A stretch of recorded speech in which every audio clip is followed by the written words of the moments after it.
DPRD usulkan pelaku pencabulan diberikan hukuman mati atau seumur hidup.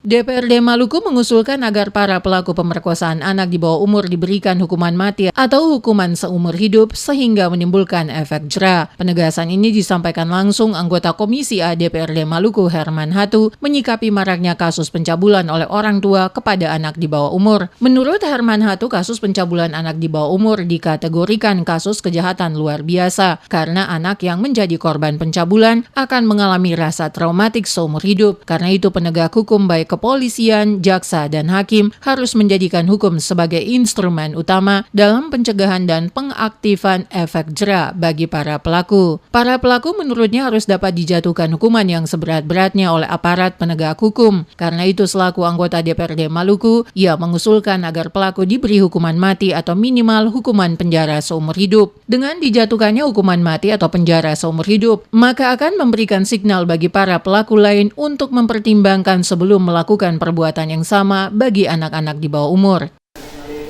Kita tentang polisi sekarang sebagai penyidik. Ancaman hukuman berapa yang mesti dipakai dalam KUH pidana dengan standar hukuman minimal seumur hidup, maksimal hukuman mati.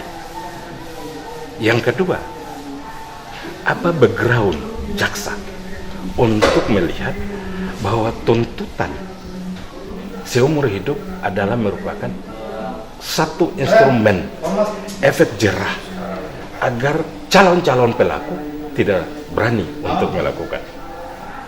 Demikian juga beranikah pengadilan untuk putuskan terhadap kasus-kasus seperti ini yang penting memenuhi syarat dalam undang-undang hukumannya hukuman mati.